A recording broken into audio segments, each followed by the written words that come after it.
Hello, welcome back to Nestlings by Robin 2023 Introduction to Embroidery Calendar Series. We are in the month of July now, and I wasn't thinking of this when I chose this design, but now that I was looking at it and thinking of what colors to do it in, it looks very much like it could be a little bit of a firework. So let's start with this month being the month we do the fern stitch. And the fern stitch is really a modification of one of the basic stitches we've already done.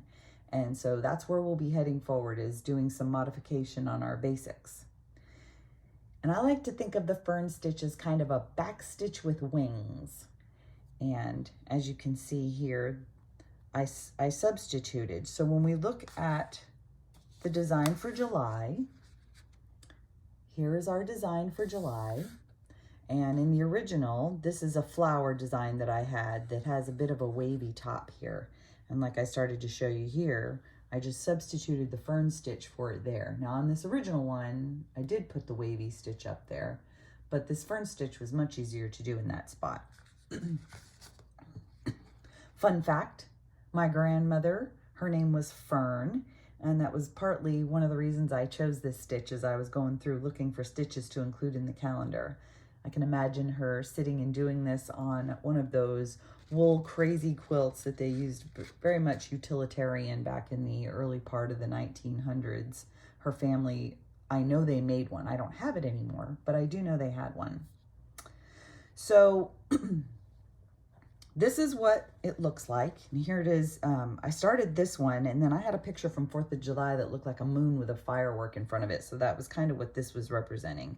But this here, you can see it much better in the gold on the navy blue.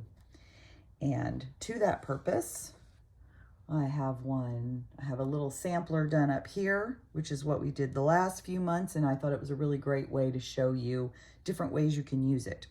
So when I say it's a basic, it is. You can see the stem right there is basically a back stitch.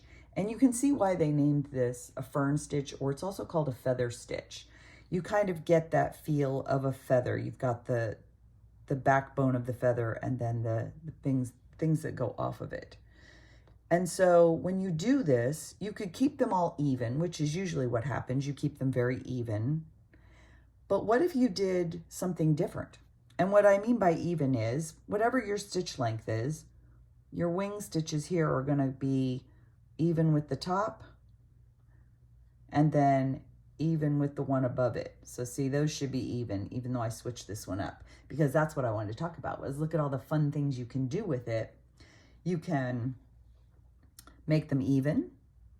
You can do long and short. You can do where you do long on one side and alternate those, just doing one side of the base. Up here, they're all even, but I made the wings a little bit shorter than the stem stitch, the back stitch. And this is a really good one for doing curves.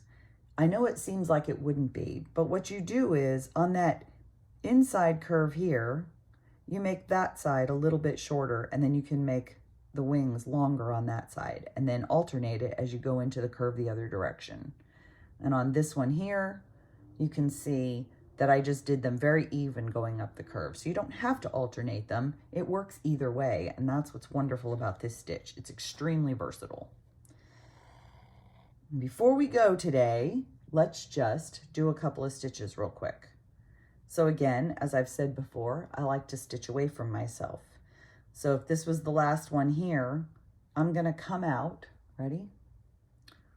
One stitch length away, as I hold onto my needle the right way. All right, we come out one stitch away like that. Pull that through. And I'm using 2 strands of embroidery floss here. Now, once you have that stitch right here and you come back down into it like that, that's when you can turn your needle and come out to the side. And this is all in the calendar. It shows you exactly, it labels it A, B, C, and D. And then you come back down into the stitch here and rotate it the other direction. And then back down into that center point like that. Ta-da! Fern stitch. Super easy. You're gonna have so much fun doing this. It would go on anything. It makes great vines. Like I said, we accented that flower with it. Anywhere you can do a stitch and have enough room on either side of the line to add the wings, you can substitute a fern stitch. So I look forward to seeing what you all come up with. In the meantime, keep stitching, and I'll see you next month. Bye.